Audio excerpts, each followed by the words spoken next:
Okay, let's continue with lesson 4, putting methods in practice. Question 1 is, what do you think is the proper relationship between theory and practice for the novice language teacher?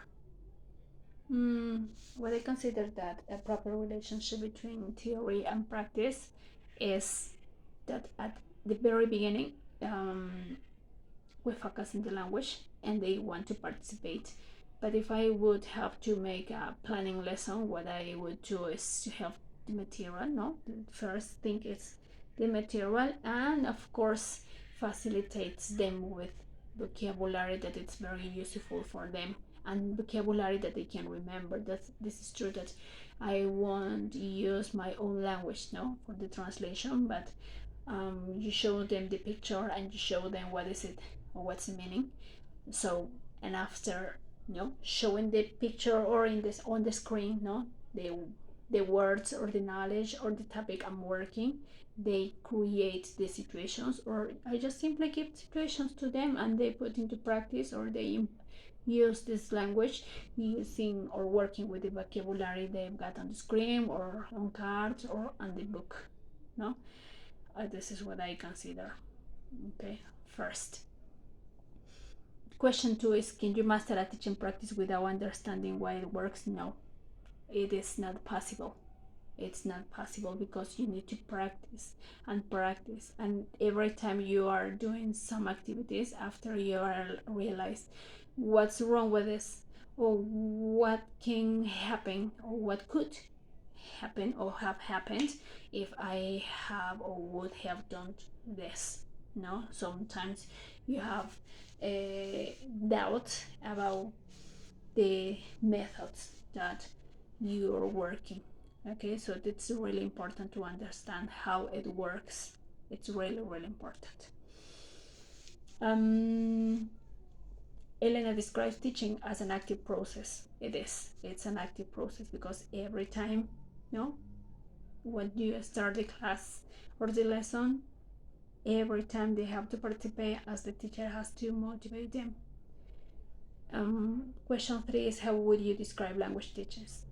The language teaching, it encompasses the theory and the practice. Okay, the teacher focuses on developing the learners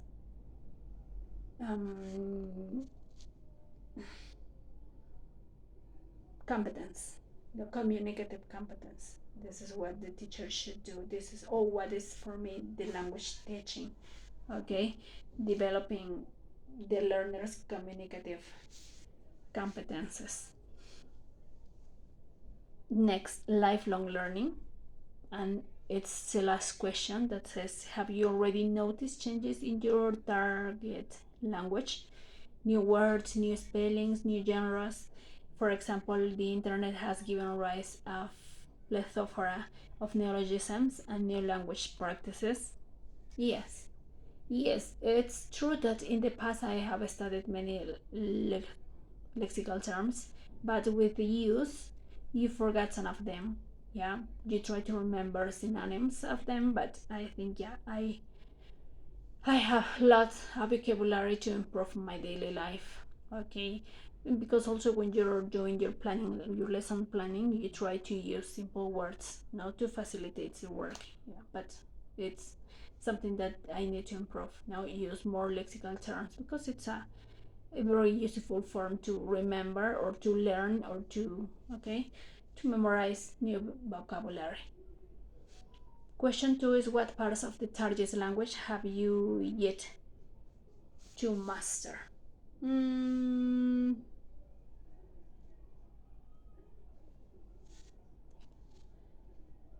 What I consider that I have to master is the language communication.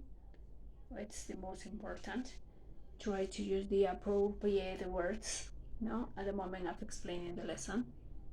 This is one. What else I can master? Yeah, this is a lot. I need to practice a lot. When you know some languages and you have no one to practice with, it's so complicated.